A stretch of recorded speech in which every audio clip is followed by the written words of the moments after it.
In Star Citizen, you will end up with a crime stat and in jail at some point. It's just one of those realities, so let's take this dark and daunting dystopian hellhole and make it a little more approachable.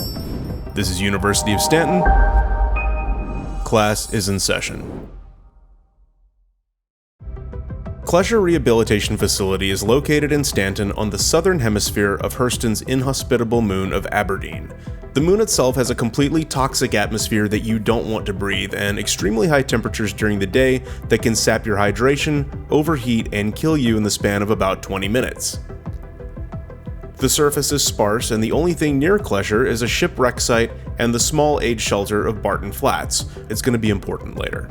When you do bad things in the verse in an area with Comare coverage, shown by this icon, whether that's towing someone's ship illegally, attacking their ship, trespassing at a hangar that isn't yours, or hurting or killing a non-criminal NPC or player, a charge specific to what you've done is put on your criminal record, shown here in your Mobiglass under Journal. Much like in the real world, you can end up with criminal charges because of misunderstandings, mistakes, and negligence, and believe me when I say, no matter how good you try to be, this will happen to you at some point. Some minor infractions, short of homicide typically, can be paid off for a fee at justice terminals found somewhere in most stations or starports.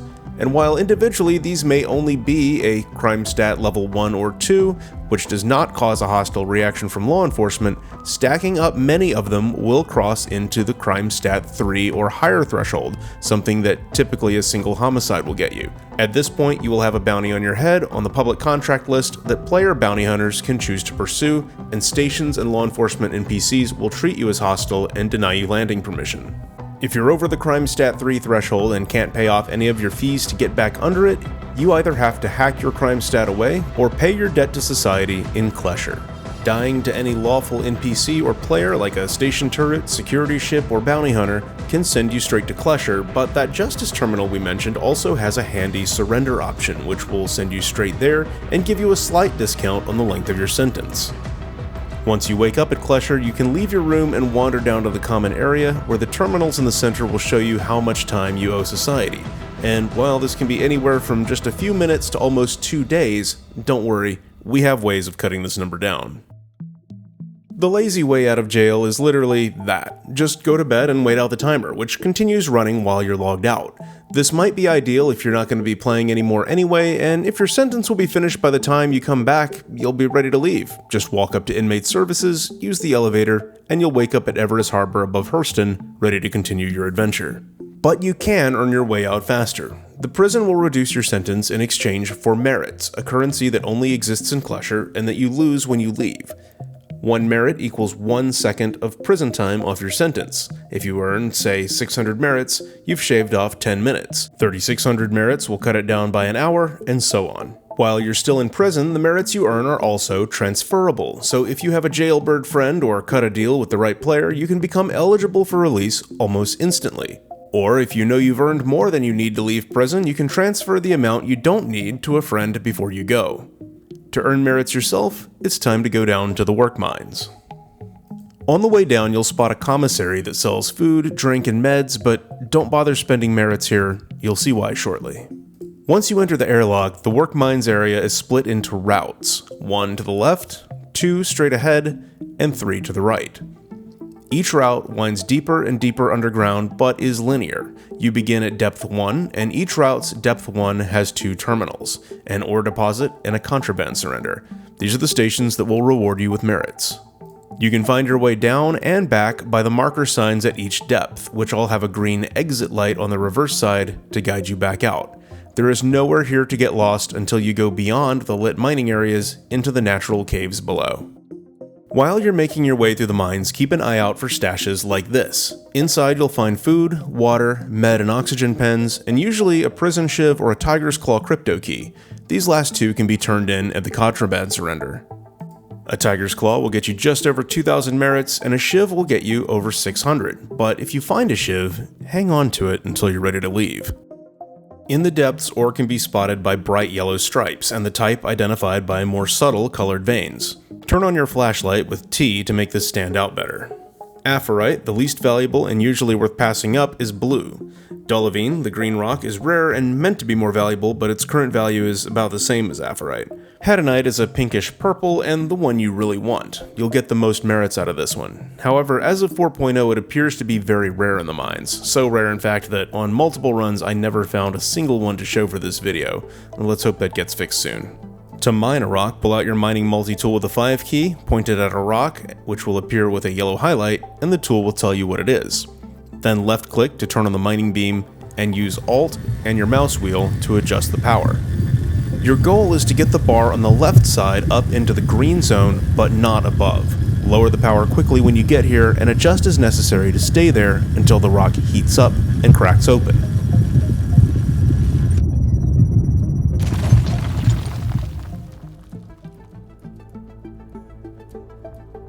Once cracked, use the right-click function on your mining tool to vacuum up the individual pieces of ore. It'll store them in your backpack. The ore deposit kiosk that we saw up at depth 1 is where you'll exchange this ore for merits. Each piece of Apherite and Dolivine are worth about 111 merits, or about 2 minutes of prison time, while Hadanite is worth 382, or just over 6 minutes. With a backpack full of ore, you could be knocking multiple hours off your sentence at a time. While you're down there, you might notice these oxygen machines. These, if they have oxygen available, will refill your suit's O2, allowing you more time in the mines. But sometimes they break down. You may see a contract appear to repair one of these oxygen terminals, and this can be a great way to get started or pick a route to descend. In fact, an oxygen mission may be all you need to clear your entire sentence. To complete this, simply take the route down to the depth specified and find a machine in the tunnel or space nearby that looks like this, and click the button on the screen. You can even backspace to get up top again if you don't need any more merits. By now you've probably noticed you're not alone down here. Why mine rocks at all when there are so many other friendly inmates who are happy to give you theirs? As you go deeper into the mines, around depth 7 or 8, you may notice you reach a point where the comma ray icon disappears. While assaulting another prisoner will get time added to your sentence closer to the prison, what happens down beyond the comma ray stays there. And if you run up on fellow prisoners, NPC or player, with a middle mouse button takedown, you'll find their goods ripe for the taking, far faster and easier than mining rocks yourself. Bring these goods up to the deposit, and no questions will be asked.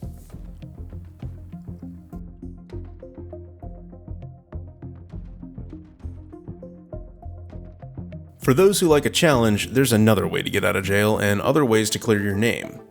Klescher isn't huge on security. As far as they're concerned, anyone that does make it to the surface is gonna cook before they make it very far. So the escape tunnel leading to the surface right behind a ventilation fan doesn't concern them much. So little in fact, they leave the code to it right here in plain sight. Run up to the security window, hold F and scroll your mouse wheel up to zoom in, then remember the 4-digit code you see. It changes every time it's used. Run across the common area and along the cell catwalk and jump over to this ledge. Punch in the code, just keep going if you can't see it, sometimes it is invisible, and click the check button. If you've done it right, the fan will creak and grind to a halt.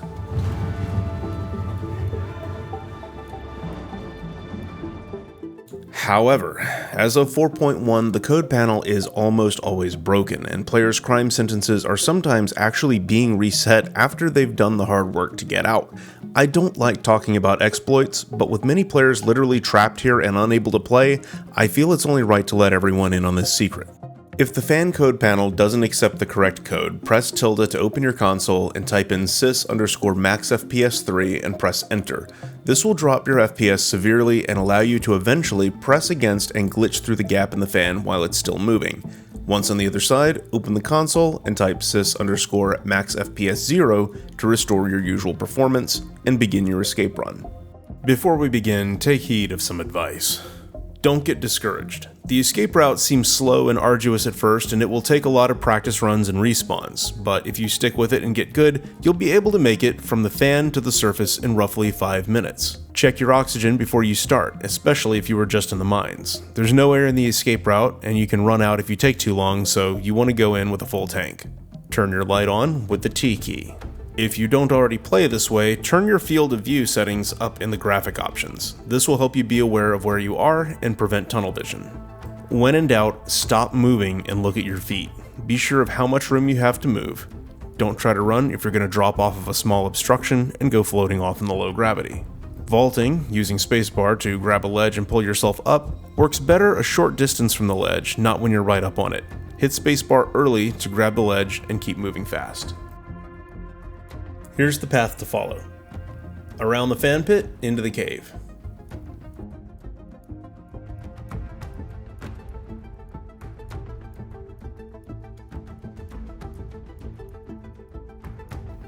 Down the hole.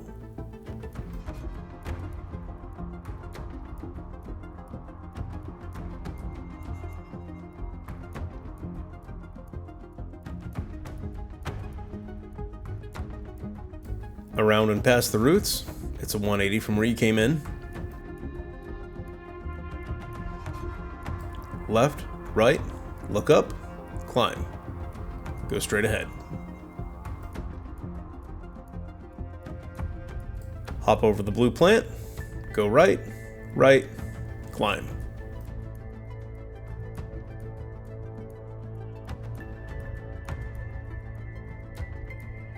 Puzzle 1. Climb the first ledge, turn 180, sprint jump across, turn 180, sprint jump to the higher platform. Climb, climb, and go right. Pass through the teardrop tunnel.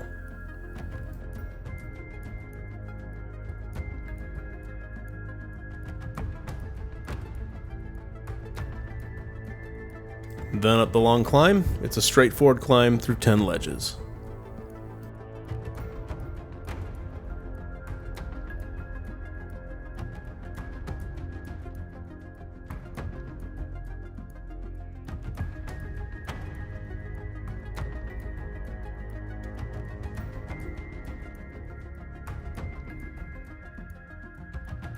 Sprint jump into the teardrop-shaped landing, then turn to the right and sprint jump across to the flat landing.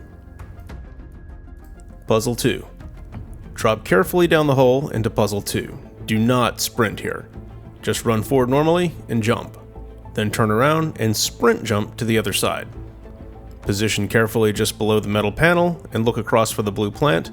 Sprint jump to the left of it. Then climb, climb, and climb.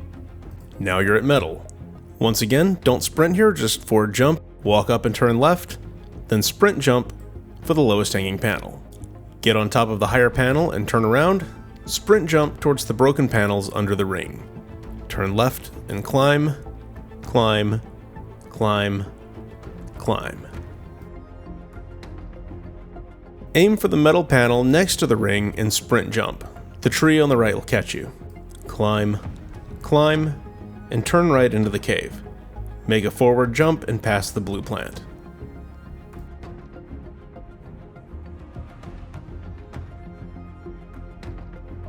Climb through, then sprint jump to the left of the sad pink man. Tell him to get good.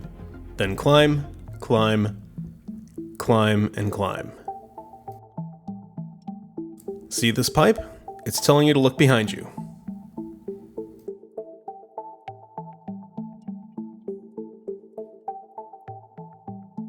Climb twice, and you're near the end now. Sprint and jump past the metal archway and turn left.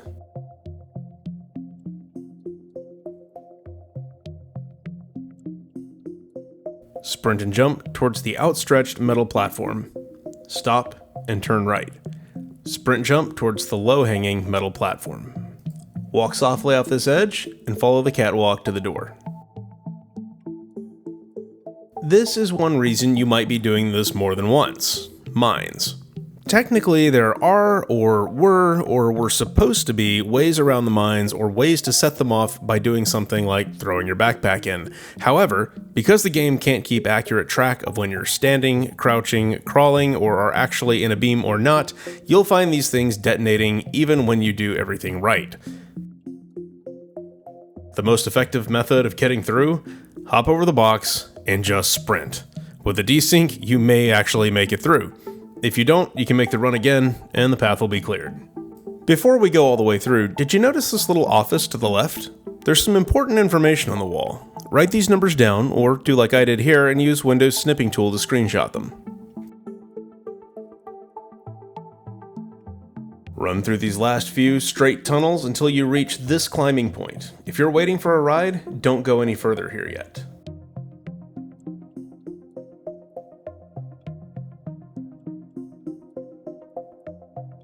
The instant you step outside, you are up against the clock as your character's body succumbs to the insane heat of Aberdeen's atmosphere. In about 20 minutes tops, your body temperature maxes out and you fall unconscious, so do everything you do up here with a purpose. If you know a great pilot, you're in luck. In a tough yet small enough ship like the Terrapin or Vanguard, you can make your getaway by jumping on board right over the catwalk railing. But if they need to pick you up outside or you're making your own escape to the surface, you need to ascend from the pit. Move carefully up to this point on the stairwell. Make sure your run speed is all the way up using the mouse wheel up, but do not press shift to sprint here. Press forward and jump right after, and you should land safely above.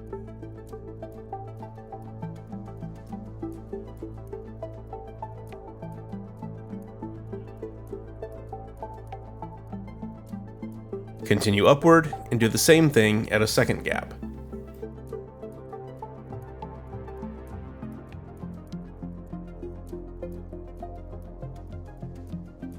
When you reach this covered container, step up onto it. Make sure you can see the gaps, line up, and make another sprint jump. Then line up and aim straight up either pipe or this structure, sprint jump and run until you're high enough to jump off here to the left. You are now safely on solid ground on the surface of Aberdeen. Remember those codes we saved from the office right after the trip mines? Those correspond to garages 1 and 2 up here. One above the pit you just exited, and one you can reach on foot a short distance away. They're intended to be the spawn location for 2 Ursa vehicles, but have been fraught with issues ever since they were added. Thankfully, these vehicles seem to be spawning outside the garage at the moment. Whether you're going to be crossing open ground or your ride is running a little late, you'll want to be inside an Ursa just to avoid the heat outside.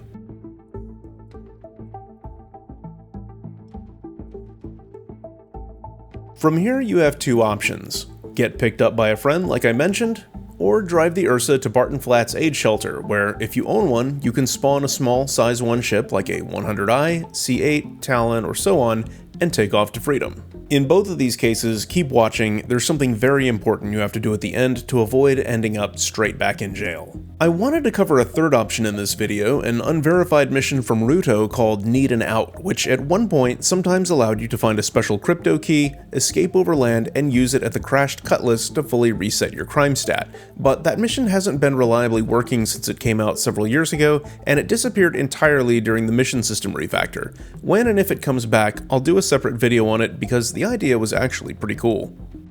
Star Citizen's ground vehicle gameplay is a little lacking, and the rework of last year did little to help. The densely scattered objects on the ground mean you must be on a constant lookout for obstructions that are rarely visible until you're on them, as well as any deviation in the ground itself. Go too fast at the wrong moment, and you're going to fly uncontrollably. Turn at the wrong moment, and you're going to flip. Avoid contact with rocks, especially ones that look like you can roll over them. You can get stuck on top of things with your wheels unable to reach the ground, at which point you'll be walking. Thankfully, if you fully flip upside down, you can just hold still and a built-in flip-over mechanic will eventually right the vehicle. To navigate, the path you'll take from Klescher is west and a little south. Pass the left side of the Klescher building and turn slightly to the left. During the daytime, you might see the sun setting just off to the right of your screen. You'll find the crashed cutlass is roughly in line between Klescher and Barton Flats. When you make stops at peaks along the way, you'll be able to faintly see the blinking lights of the outpost, and switching back into your interior view, you may be able to see radar contacts of ships landed at the site.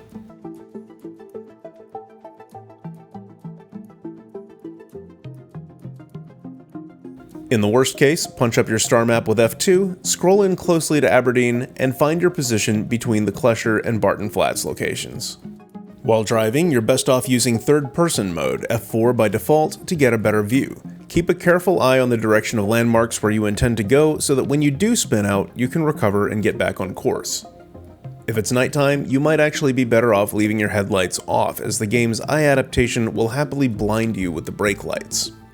Despite the improvements to dark environments on planets and moons, which were very good improvements, this is a great time to also mention Fist and Jawa's excellent YouTube guides on setting up and using Reshade to allow for a form of night vision that can be invaluable in situations like this. Fist tells me they plan to have a brand new guide out for 4.1.1, and they now have presets optimized for SDR and HDR on both LCD and OLED monitors, so you can tailor a solution that gives you the best image clarity. Find their channel in the description below. While it's true bounty hunters do sometimes come after you, you'd be surprised how many players are happy to help a fellow criminal in need, or will at least do it for the money. I've straight up offered credits in global chat for safe pickup and delivery to Grim Hex, and you know what? I've partied up with them and gotten a safe ride home almost every time. It's kinda like a medical beacon that actually works and has a point. Apologies to AAK625. So if you don't have a friend available for pickup, it never hurts to ask in global. What's anyone gonna do, send you back into prison? Who cares? You're an expert at escape now. Once you've secured your ride, the only place you can safely land and reset your spawn will be Grim Hex in the belt around Yella. Don't get sent back. Make sure that you or your ride actually call the hangar at Grim Hex and safely land in a hangar. Landing on the open medical pad does not count. You will need to call your own ship, take off, then call for landing and return. If you skip this step and exit the game, you will be in Klescher again when you log back in, and I will laugh at you. If you need to get rid of your crime stat from here, the only option is surrendering and going back to jail to wait out the sentence, or taking a field trip to Security Post Korea to hack the criminal database, but that one's a story for another day. Star Citizen's community is extremely friendly and helpful in solving complex problems like this, and we've got some of them here at the University of Stanton Discord, including some of our great Patreon and YouTube members who help to support the channel. Don't forget to leave a like and subscribe, and feel free to stop by if you're still having issues, and we'll do our best to help you out. Thanks for watching. This is University of Stanton. Class dismissed.